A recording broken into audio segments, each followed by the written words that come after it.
Okay, hi everybody. Welcome to our next segment of Where Are They Now? Catching Up with Our Olim. We speak to former Beth Aaron members who have made Aliyah. And today we are speaking with our very special friend, Judi Resnick, who made Aliyah very recently. Just about 2 years ago. Just about 2 years ago. On the 3rd of December. Okay, all right. So first of all, just catch us up in terms, well, let's start from the beginning. So you were telling me that you were associate members originally? I was an associate member for a little while in the 90s. Okay. And but I always knew lots of people at Beth Aaron, and mostly through my son Benjamin, who davened there, and I think he was also involved in the youth program there through NCSY. I know he was a member of NCSY, and I think he was also afterwards an NCSY advisor there. Okay. And then you became our wonderful shul secretary, which was, you were not only a secretary, but you were just so much. Anytime I needed anything, I knew I could just call you, and just within a minute or two, you would have called it up, and I didn't have to worry about getting that information. Thank you. Wonderful. I'm just gonna correct you with one thing. That the actual title was administrator. Administrator, which is more. Yes. Okay. Thank you. So I stand corrected. And that's okay. I started in, I think it was 2012. 2012. Okay. And until I made Aliyah in 2019. So it was either 6 or 7 years. And I really enjoyed myself. I learned a lot, and I had fun, and I liked working and helping people. And I got to talk to people and help, like I said, help them out. And I learned how to do a lot of things through Shul Cloud. And it was actually a lot of fun. It was a lot of wonderful. And you thought you were done when you made Aliyah, but we found you, and you are so instrumental in helping us create and maintain that the Olim list. And that's a tremendous undertaking, which you're using your network of all sorts of contacts to update us. There are, as you well know, there are a lot of Olim from Beth Aaron in Israel. There are also a lot of them in the area that I live in, which is Arnona. They all know each other. There's a couple of groups. There's Beth Aaron Olim in Israel and Teaneck Olim in Israel and of things. And they all, they get together, they do Olim together. It's really, it's really a nice group to connect with. Yeah, Arnona is a very popular destination for a lot of our members. Right. And a lot of other Teaneck people that aren't members, but I know a lot of people there.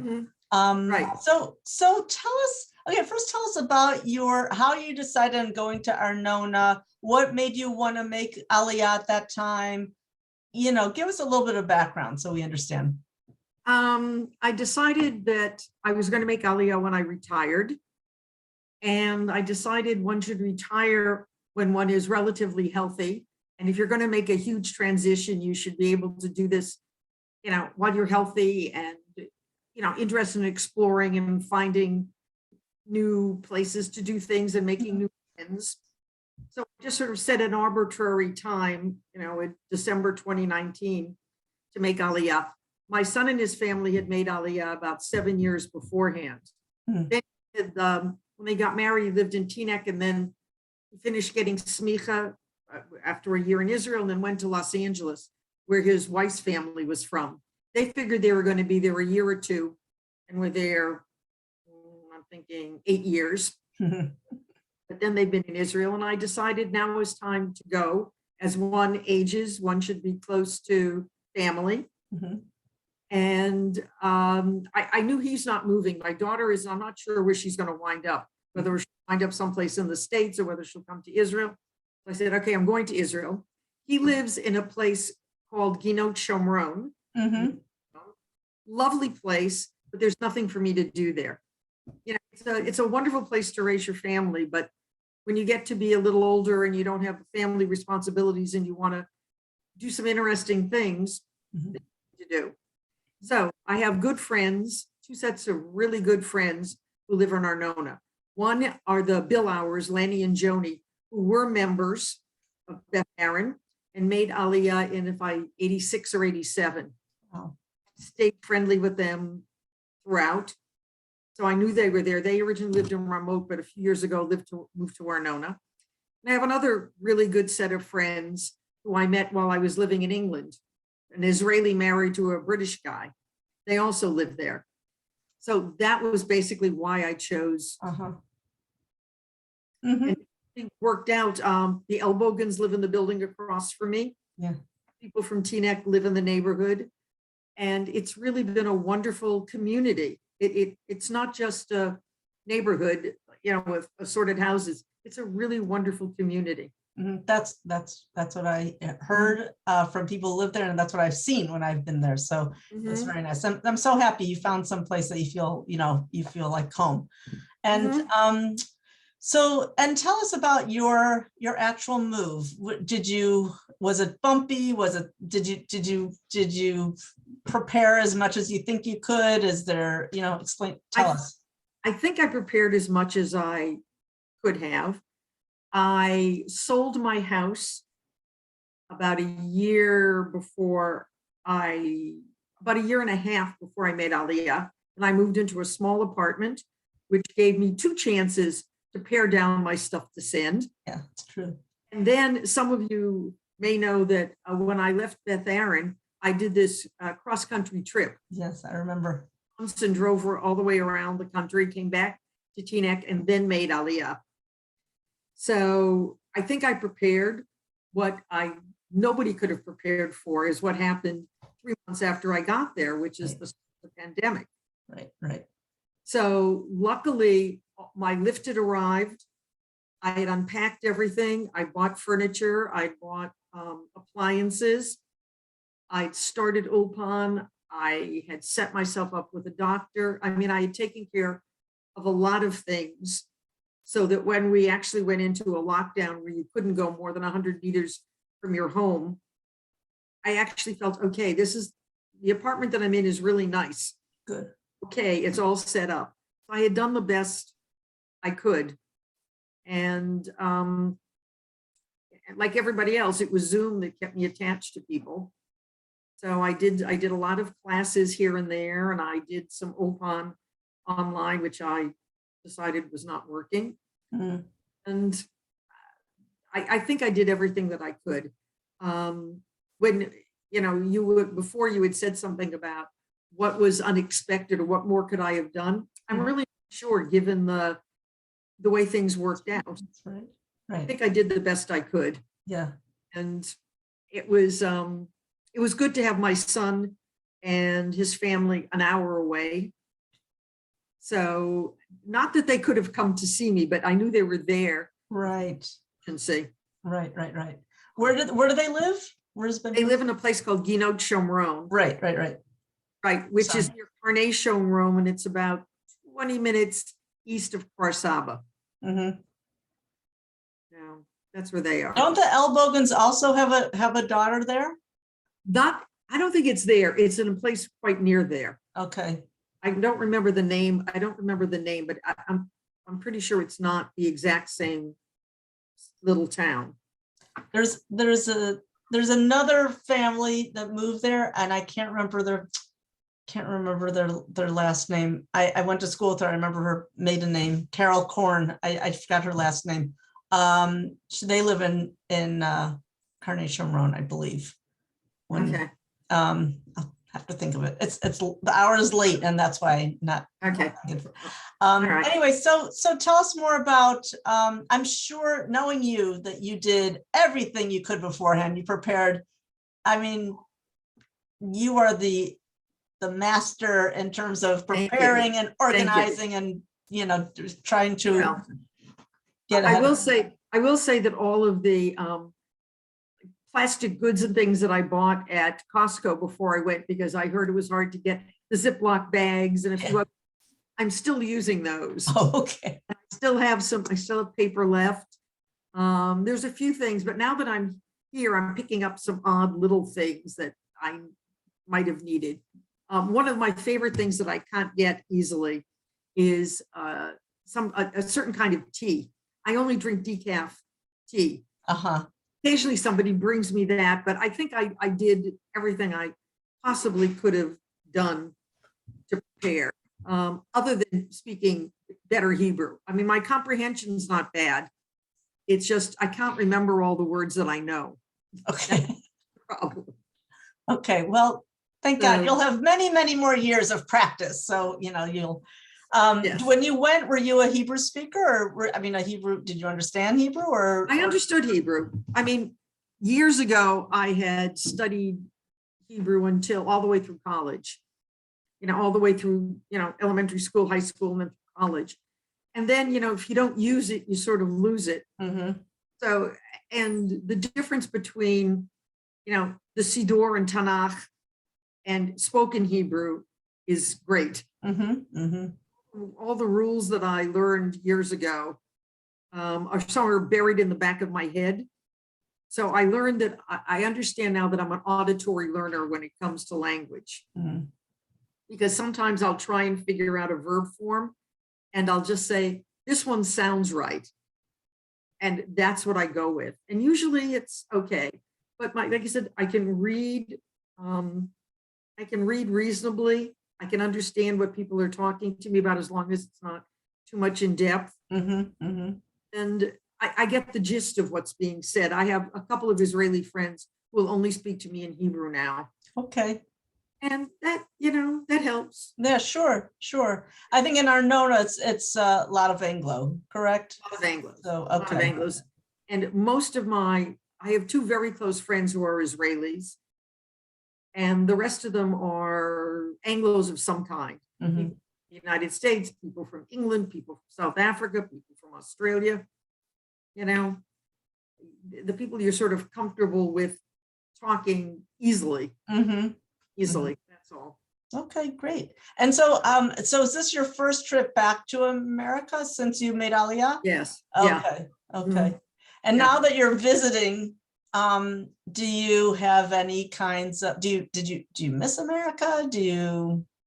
Well, it's interesting. I said to a friend of mine last week, I miss people and I miss things. I miss Target.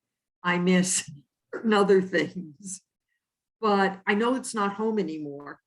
And I look at it now, having lived in Jerusalem for 2 years, I look at some of these streets and I go, my, these streets are so wide. There are so many stores and so many things in the stores. We went shopping today to pick up some things later in the week so I can start cooking for Shabbos and things. And I'm just looking at all the things in the store that I don't need. I don't even want to taste, but I'm just amazed at these varieties of things. Right. That's all. Right. Well, you know what? We could all learn to live with less. Right. So that's Israel makes you kind of realize that you have to kind of fit your stuff in, certain amount of space, and you have to just make it work, which people can't, which we can do. And then so it sounds like your Aliyah absorption was pretty smooth, other than that pesky thing called the pandemic. Other than that, it sounds like it was pretty smooth, and thank God you have your son there. How long had it been since you were able to see your son? And does he have children? And he has 4 children. Okay. The oldest is now doing her Sheirut Le'umi. Oh, wow. Shaarei Tzedek Hospital in Jerusalem, which is lovely because I see her once a week and we go out for dinner. Oh, that's nice. I mean, I've been here for a few weeks and evidently she has a key to my apartment. Evidently she stopped by to do her laundry, to use my cart, just to come and go. And I said to her, just come and take whatever you want, whether I'm there or not. That's lovely. Nice. Yes. That's really nice. So she's 19. And then I have a 17-year-old granddaughter who is graduating high school this year. So she's deciding what she's going to do next year for Sheirut Le'umi. There's a 14-year-old granddaughter who just started. She's a freshman in high school. And then there's a 10-year-old grandson who's in 5th grade. So it's good to have them nearby and spend more time with them and play games with them casually, and Yeah. not that in a week I have to go. Right. Oh, that's beautiful. Right. And 2 of them have taken the bus to see me and spend like a weekend with me or a week with me, just on their own. It's beautiful. That's really nice. When my kids were little, I used to send them to Israel for the summer. They went to my brother-in-law. And one of the reasons I sent them was so they could learn to do things like take the bus by themselves to go somewhere, which you can't do in the States until you get to be 16, maybe. Right. Doing this at 10 and 11, they would take a bus by themselves. Right. So, Oh, that's wonderful, Judy. It sounds ideal. And I want to ask if there's any kind of, I don't know, any kind of memories you want to share from Beth Aaron, any kind of shout outs, anything. well, it's not so much a memory as something that I found strange. I mean, I was there for 6 years or so, and many people I never saw in person. Sometimes I never even heard their voices. They would send me email. Mm-hmm.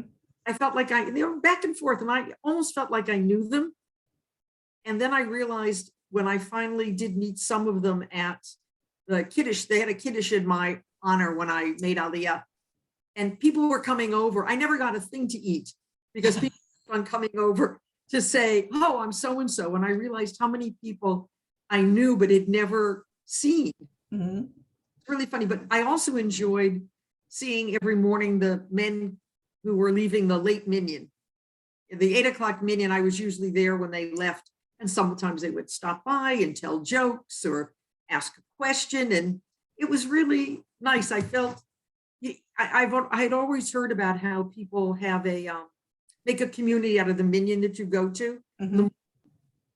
And I felt like, not that I was part of the community, but I understood what it meant to see the same people day after day after day at the same time.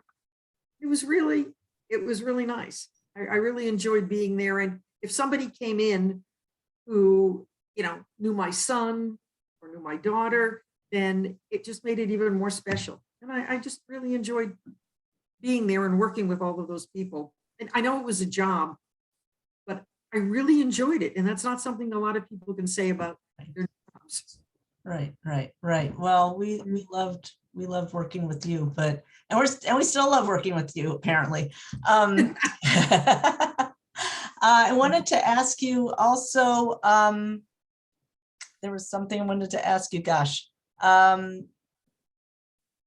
What kinds of activities are you doing? I mean, okay, I know it's a pandemic, but what kinds of activities were you setting up to do? And hopefully you will be able to. Well, other than Opan, Opan was 3 days a week from 8:30 until 1 o'clock in the afternoon.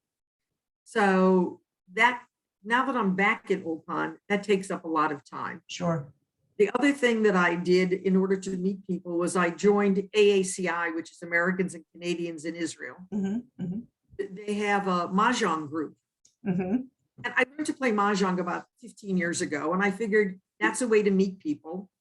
So I joined, and there were some of my good friends now are these ladies I play Mahjong with. We now play once a week in my apartment because AACI hasn't really opened for that again. And we decided, okay, we'll get together in somebody's apartment. So I see them. There's also a bunch, one of my friends, the Israeli married to the British guy, she's really a very active person in her synagogue and in the community. And she set up a group of people who were touring around. It was Batayalim Biyachad. She sent up a little group. So even during the pandemic, when we couldn't go far, we'd get together and walk through the neighborhood. And one of her friends is a retired tour guide. Mm-hmm. So we'd walk through the neighborhood or downtown Jerusalem, and she'd point out things. So I've done that. And then there were a couple of other groups that I've done little trips with, once a month with some of the women and the guys in my Opan group, the English speakers. We'll take a trip once a month and go see things and go to a museum or go someplace outside. And those are the sort of things that I've been doing. Mm-hmm. Mm-hmm. You can't you can't go that far. Right. But, you don't want to stay in a hotel necessarily. So you do a day trip, Right. maybe outside if the weather's really nice. And Right. that we've done. We went to Herodium, we went to Apollonia. We've done a couple of other things where I can't remember all the locations, but a lot of it's outside. Mhm. We're out in fresh air and we're not so worried about catching anything from anybody. So and then do you get together with any Beth Aaron members? Are you friends with? Well, mostly Evelyn Elbogen, who Okay. is in the next building.